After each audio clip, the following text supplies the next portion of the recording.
हम शर्मिंदा हैं। जी हाँ, कहने में कोई गुरेज नहीं। आज अंकिता हम शर्मिंदा हैं। मतलब सोचिए, अंकिता ने मना किया, शाहरुख ने जला दिया। एक थी अंकिता, वो भी तो देश की बेटी थी, पढ़ने में तेज थी, पिता का सहारा बनना चाहती थी, लेकिन उसे शाहरुख ने बेरहमी से जिंदा जला दिया। क्योंकि अंकिता शाहरुख से बात नहीं करना चाहती थी, क्योंकि अंकिता शाहरुख से बचना चाहती थी, लेकिन बच नहीं पाई। शाहरुख ने उसे पेट्रोल डालकर सुबह 4 बजे खिड़की से पेट्रोल डालकर जिंदा जला दिया। ये वही शाहरुख है जिसके चेहरे पर अंकिता को जिंदा जलाने के बाद हंसी दिखाई दे रही है। आप देखिए, इसके चेहरे पर ये हंस रहा है, ये हंसता हुआ पुलिस की गिरफ्त में आपको नजर आ रहा है, लेकिन इसके चेहरे पर कोई अफसोस नहीं, कोई गिला नहीं, कोई शिकवा नहीं, और ये हंस रहा है। इसको भरोसा है कि इसको बचाने वाले अभी भी पूरी फौज खड़ी हो जाएगी। पुलिस की गिरफ्त में इसके चेहरे पर मुस्कान देखिए। ये आदमी मूंछों पर ताव देता दिखाई दे रहा है, क्योंकि उसे भरोसा है कि भले उसने अंकिता को जिंदा जला दिया, लेकिन उसका धर्म शायद उसको बचाने की गारंटी है, सेकुलरिज्म की गारंटी है इस आदमी की। लेकिन देश में उसके लिए फांसी की मांग करने के लिए कोई कैंडल मार्च नहीं निकलेगा, किसी को कोई दर्द नहीं होगा। इसे भरोसा है कि देश के सेकुलर लोग अंकिता का नाम भी नहीं उठने देंगे, क्योंकि उसे शायद गंगा जमुनी तहजीब को खतरा होता है। लेकिन मरने से पहले अंकिता क्या चाहती थी, सुनना चाहिए आज पूरे देश को। फिर हमको धमकी दिया परसों रात को फोन करके 8 बजे कि तुमको मारेंगे हम घर में अपने पापा को 10 बजे रात को आए, पापा को बोले, पापा ने ठीक है सुबह होगा तो देखते हैं। तो सुबह 4 बजे आके खिड़की से पेट्रोल फेंक के और आग जला के भाग गया। तो पेट्रोल कहाँ पर फेंका गया था? पेट्रोल एगो डिब्बा में 2 लड़का था, वो और एगो छोटुआ था। नाम क्या उनका? शाहरुख। और उसके साथ एक लड़का जो है? हाँ, छोटू। और आपको शरीर में कहाँ कहाँ प्रॉब्लम आया? सब जगह आया, टोटल जगह, मुंह थोड़ा सा छोड़ा है, बाकी पूरा शरीर में प्रॉब्लम है। सोचिए, अंकिता चाहती थी कि उसे मतलब पेट्रोल डालकर जिंदा जलाने वाले को फांसी की सजा हो, लेकिन यहां तो कोई बात ही करने को तैयार नहीं है। निकिता से अंकिता तक संभवतः कुछ नहीं बदला। देश में एक सन्नाटा है, क्योंकि अंकिता का नाम शायद आफरीन, आतिया या कुछ और नहीं है। नहीं हो, बिल्कुल नहीं हो, हम नहीं चाहते ये हो, लेकिन ये सेकुलरिज्म की मजबूरी है। दूसरी ओर शाहरुख भी अगर सोचे ना, नाम कुछ और होता तो शायद आज मामला यूएन तक पहुंच चुका होता। इसलिए शायद झारखंड की बेटी की चित्कार के बाद भी हेमंत सरकार पिकनिक मना रही थी। बीजेपी का आरोप है, सरकार को इससे कोई फर्क नहीं कि झारखंड में अंकिता को इंसाफ के लिए प्रदर्शन हो रहे हैं। झारखंड के पूर्व मुख्यमंत्री रघुवर दास का आरोप है कि पीएफआई के इशारे पर हिंदू समुदाय को निशाना बनाया जा रहा है। झारखंड में जिहादी प्रयोग हो रहे हैं और हेमंत सोरेन इसलिए मौन है क्योंकि वो उनका वोट बैंक है, ऐसा आरोप है। सवाल ये भी उठाए जा रहे हैं कि एक तरफ अंकिता अपनी जिंदगी से लड़ रही थी, जब उसको जला दिया गया, दूसरी तरफ सरकार पिकनिक बना रही थी। यह आरोप है बीजेपी का। सवाल यह है कि अंकिता पर देश में सेकुलर रुख क्यों है? क्योंकि मारने वाला शाहरुख है, और क्या अंकिता की हत्या अपराध नहीं, जिहाद है? लव जिहाद का भी नाम इसको दिया जा रहा है, क्योंकि आरोप है लड़की के पिता का। जी हां, अंकिता के पिता का आरोप है कि शाहरुख उसका धर्म भी बदलना चाहता था, धर्मांतरण कराना चाहता था। मना करने पर जिंदा जला दिया। तो सवाल यह है ना कि भाई, निकिता से अंकिता तक आखिर क्या बदला? निकिता से अंकिता तक आखिर क्या बदला? मेरे साथ कपिल मिश्रा, भारतीय जनता पार्टी के नेता हैं, वो मेरे साथ इस वक्त लाइव जुड़ चुके हैं। कपिल, बहुत बहुत स्वागत आपका। आपकी बात भी हुई है, अंकिता के फैमिली से भी आपने बात करी है, उनके पिता से भी आपकी बात हुई है। मेरे साथ शिवम यहाँ स्टूडियो में है, मेरे साथ कलीमुल्लाह हाफिज साहब है, ऑल इंडिया एमआईएम से है, इसके अलावा शुभराज मेरे साथ है। बहुत बड़ा पैनल है। लेकिन कपिल, मैं आप ही से शुरू कर रहा हूँ। आपकी बात हुई फैमिली से, आपकी उनके पिता से बात हुई, क्या बात हुई? जी अमन जी, मेरी आज बात हुई है अंकिता के पिताजी से, और जो भी कुछ हुआ है बहुत ही दिल दहलाने वाली घटना है, क्योंकि बिटिया का मरने से पहले का वीडियो हम सब लोग देख रहे हैं, और किस प्रकार से वो बिलख रही है और एक अपील कर रही है कि जिस प्रकार से मुझे तड़पा तड़पा के मारा गया है, ये शाहरुख को भी इसी प्रकार से उसको सज़ा मिलनी चाहिए। इस पाप की सज़ा शाहरुख को ऐसी मिलनी चाहिए कि लोगों को समझ में आए कितना भयानक अत्याचार किया गया है। और जब मेरी आज अंकिता के पिताजी से बात हो रही थी, तो एक गरीब लेकिन साहसी पिता, एक तेजस्वी बेटी का साहसी पिता, वो उनकी आवाज़ में दर्द भी था, आक्रोश भी था, और एक तरह से हेल्पलेसनेस ये भी थी, लेकिन एक संकल्प भी था कि बिटिया को न्याय दिलाए बगैर मानेंगे नहीं। और उनके सवाल सरकार से भी थे, उनके सवाल इस जिद्द से भी थे जो कि अगर कोई निकिता मना कर दे तो उसको मार दिया जाए, कोई अंकिता मना कर दे तो उसको जला दिया जाए। ये उनकी आवाज़ में ये सवाल भी था कि ये आखिर कब तक चलेगा। मैंने उनके पिताजी को ये आश्वासन दिया है कि पूरा देश उनके साथ है। हम लोग थोड़ी आर्थिक सहायता भी परिवार की करेंगे, कानूनी सहायता भी करेंगे और सब मिलकर ये सुनिश्चित जरूर करेंगे कि जैसा ये हंसता हुआ कल शाहरुख घूम रहा था झारखंड पुलिस के साथ, ये हंसता हुआ चेहरा उस पीड़ा को तो इन्हें महसूस करवा के रहेंगे, न्याय दिला के रहें, फांसी हो इसको और एक एग्जाम्पल बने इस प्रकार के अपराधियों के लिए। ये हमारा प्रयास रहेगा। अमन जी, हमको इसलिए बुरा लगता है, हम लोग आएंगे, डिबेट करेंगे, फिर पहले निकिता, फिर अंकिता, फिर कुछ और, हम लोग आते हैं, डिबेट करते हैं, चले जाते हैं, फिर आते हैं, फिर डिबेट करते हैं, आप इंसाफ की लड़ाई लड़ते हैं, फंडिंग करते हैं, परिवार की मदद करते हैं, फिर अगला, फिर नेक्स्ट, फिर नेक्स्ट। ये कोई फुल स्टॉप है? ये हम लोगों के साथ प्रॉब्लम ये है शायद, अगर मैं गलत नहीं हूँ कपिल, प्रॉब्लम ये कि शायद हम लोग बीमारी, एलिफेंट इन द रूम होता है ना कि देख रहा है ये बीमारी है, हम लोग बीमारी का इलाज तब करते हैं जब समझें कि ये बीमारी है। अभी तो इसको बीमारी समझा ही नहीं जा रहा कि कितनी बड़ी बीमारी है। और अब होगा ये, अब निकिता, फिर अंकिता, फिर कई अगला, फिर अगला, फिर अगला भी होगा। हम आएंगे, डिबेट करेंगे, आप आएंगे, परिवार से बात करेंगे, इंसाफ की लड़ाई लड़ेंगे, फंडिंग करेंगे और आप फिर नेक्स्ट। ये फुल स्टॉप है कुछ इसमें? नहीं, मैं आपकी इस बात से और आपकी पीड़ा से दोनों से पूरी तरह सहमत हूं कि यह अंतहीन होता जा रहा है। और ये सच है कि जो असली समस्या है, जो सोच है, जो किसी शाहरुख को, किसी अंकिता को जलाने वाली जो सोच है, जिसके जलाने के बाद वो शाहरुख मुस्कुराता हुआ चलता है और उसके पीछे एक बहुत बड़ा हिस्सा वो खड़ा होता है जो उसको चीयर करता है, ये उस सोच के ऊपर बिल्कुल सवाल उठना चाहिए और उसके बारे में खुलकर समाज में बात होनी भी जरूरी है।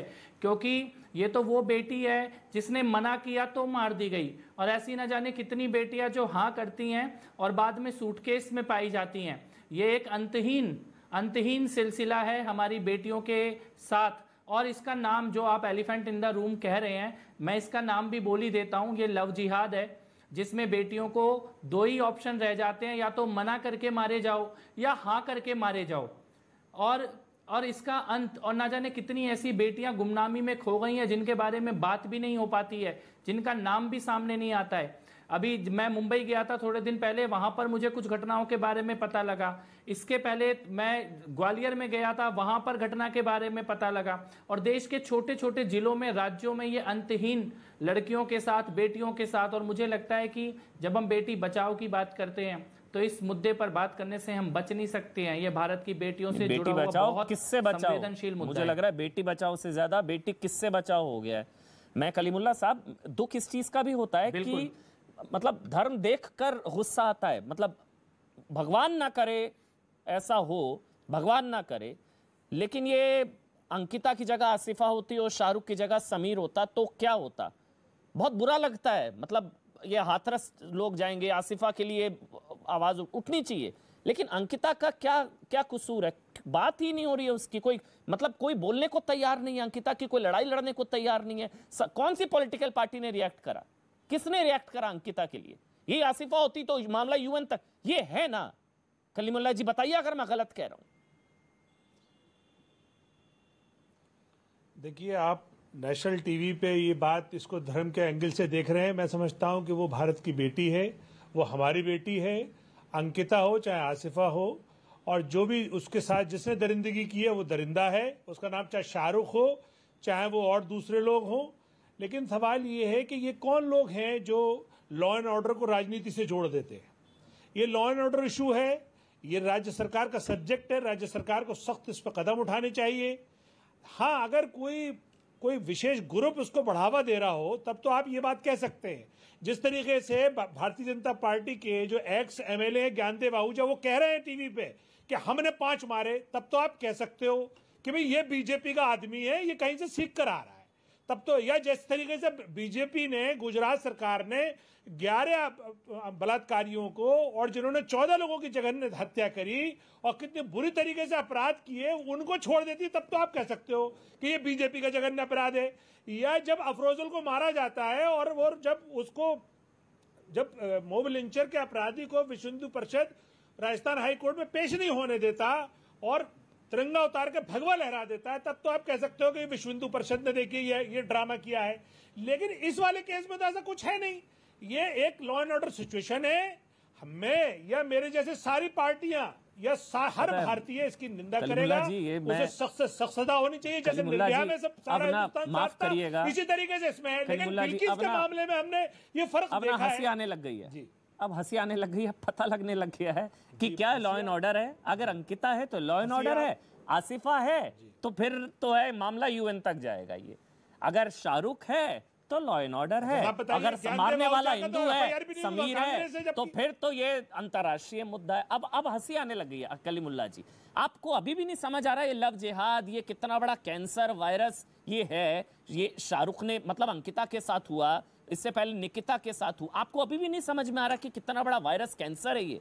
आप अभी भी कह रहे हैं इसको रिलीजन से मत जोड़िए। सर रिलीजन से नहीं जोड़ू। हाँ देखिए, मैं सेकुलर, फर्जी सेकुलर बनने की एक्टिंग नहीं कर सकता ना सर। एक गुब्बारा फुलाया था बीजेपी ने। हाँ बोलिए सर। देखिए, लव जिहाद नाम का एक गुब्बारा फुलाया था बीजेपी ने, उसकी हवा निकल गई। ये कोई इशू ही नहीं है, लव जिहाद कोई इशू नहीं। इतने कितनी रिपोर्ट्स आ चुकी। इनफैक्ट जिन राज्यों में लव जिहाद कानून बना है वहां जाके आप देखेंगे पुलिस फायदा उठा रही है। सिर्फ पुलिस परेशान मुसलमानों को परेशान करने के लिए इसका इस्तेमाल कर रही है। तो अंकिता को क्यों मारा? आपको क्या लगता है? चलिए, अंकिता को क्यों मारा? चाहे वो मध्य प्रदेश का अंकिता की क्या गलती थी बताइए ना, क्या गलती थी? उसने शाहरुख को मना कर दिया, अंकिता ने मना किया, शाहरुख ने जला दिया। देखिए, शाहरुख नाम थोड़ा अनकंफर्टेबल करता है ना आपको। अंकिता को जिस दरिंदे ने मारा था, शाहरुख खान का नाम कुछ भी हो, चाहे उसका शाहरुख अहमद नाम हो, शाहरुख खान नाम हो, हाँ वो दरिंदा है, उसकी सख्त से सख्त सजा होनी चाहिए। जो निर्भया के केस में सजा हुई वो उसकी सजा होनी चाहिए। कोई भारतीय उसके फेवर में नहीं खड़ा हो सकता, क्योंकि इस तरह की अंकिता बहुत सारी हैं जो रिपोर्ट ही नहीं होती। अभी घर जलाया गया है वहां मध्य प्रदेश में, देवास में, और उस तरीके से जो नारे लगाए गए उसमें या कटवे काटे जाएंगे, राम राम चिल्लाएंगे, पूरे प्रदेश को उन्होंने इकट्ठा कर लिया है। तो देखिए, मैं बताऊं आपकी सारी बातें सही हैं, बस मेरे को, मैं एक मिनट रिएक्शन ले रहा हूं। मेरे को बस इस चीज का, कलीमुल्लाह जी आप भी जानते हैं ईमानदारी से, ये नाम अगर शाहरुख की जगह समीर होता और बच्ची कोई और नाम धर्म की होती ना, तो अभी तक ओवैसी साहब का बयान आया क्या? ओवैसी साहब का बयान बताइए ना, नहीं फर्क पड़ता ना। अंकिता को जलाकर मार दिया, शाहरुख है ना, बताइए ना, आया स्टेटमेंट नहीं आया? कलीमुल्लाह जी आप मानते हैं ईमानदारी से, बस आपको मजबूरी आपको बचाना है, वरना आप अंदर से आप भी जानते हैं बात तो सही है अमन जी, दर्द नहीं हो रहा, मैं क्या करूं? आप भी जानते हैं ईमानदारी से बच्ची का नाम अंकिता है, इसलिए सन्नाटा है। मैं क्या बोल रहा हूं, मैं देखिए बैरिस्टर साहब का सिपाही हूं, और मैं कह रहा हूं उस दरिंदे को सख्त से सख्त सजा होनी चाहिए। आप प्रोग्राम कर रहे हैं, हम लोग बैठे हैं, आपने हमें बताया ये टॉपिक है, आपको बोलना है, हम आ गए, आने के बाद हम बोल रहे हैं, तो मैं उनका सिपाही हूं बैरिस्टर साहब का। सवाल ये है कि पता ही नहीं है किसी को कि अंकिता के साथ क्या हो गया, बस और कुछ नहीं। कलीमुल्लाह जी, अब आप, मेरे को प्रॉब्लम है सेलेक्टिव आउटरीच से, मेरे को प्रॉब्लम होती है सेलेक्टिव सेक्युलरिज्म से, मेरे को प्रॉब्लम होती है कि पता तक नहीं होता, नाम ही नहीं पता होगा। मैं बता रहा हूं, जब साधुओं की लिंचिंग हो जाती है तो पूछो क्या नाम था, किसी को नाम नहीं पता होता। अंकिता को जलाकर मार दिया, जलाकर मार दिया, सुबह 4 बजे खिड़की से पेट्रोल डालकर जिंदा जलाकर मार दिया उस आदमी ने, शाहरुख ने। लेकिन नाम शाहरुख है या अंकिता है, सूट नहीं करता। लेकिन कपिल, मैं आप ही के पास आ रहा हूं, ये लव जिहाद जैसा गुब्बारा है, ये गुब्बारा है जो अभी कलीमुल्लाह जी ने बताया, एक गुब्बारा था वो फूट गया, कुछ नहीं होता, ये हवा बनाते हैं आप लोग। मेरे साथ अतिकुर रहमान और शुभरास्ता भी जुड़ गई हैं। देखिए, सबसे पहले मैं 2 चीज कहना चाहता हूं अमन जी। पहली चीज कि प्रियंका गांधी की चुप्पी क्यों है, राहुल गांधी की चुप्पी क्यों है, ये लोग जो हाथरस गए थे इनकी चुप्पी क्यों है। जब बिटिया तड़प के खत्म हो गई, लेकिन मुख्यमंत्री जो सोरेन, हेमंत सोरेन, उनकी पिकनिक खत्म नहीं हुई, वो वहां पे बोटिंग करते हुए अपनी फोटो डाल रहे थे। अगर ये नाम कोई और होता तो ये सारी गाड़ियां अंकिता के दरवाजे पे खड़ी होती। जहां तक लव जिहाद की बात है, तो ये लव जिहाद किसी पॉलिटिकल पार्टी का दिया हुआ टर्म नहीं है, ये केरल के हाईकोर्ट का बताया हुआ टर्म है। केरल के हाईकोर्ट ने बोला कि लव जिहाद होता है। ये लंदन में वहां के चर्च ने ये बात बोली कि पूरे ग्लोबल ग्रूमिंग जिहाद जिसको बोलते हैं, ये लड़कियों को फंसाना, धर्म परिवर्तन की कोशिश करना, धर्म परिवर्तन कराना और उसके कुछ समय बाद उनको या तो मार देना या गायब कर देना। ये भारत के लगभग हर शहर और हर जिले में रिकॉर्डेड ऐसे इंसिडेंट हो रहे हैं। अभी तो उत्तर प्रदेश में इसके लिए कानून भी बनाया गया है। तो ये एक लीगल टर्म है जो केरल के हाईकोर्ट के द्वारा शुरू किया गया है। केरल के हाईकोर्ट ने सबसे पहले इसके बारे में बात की है।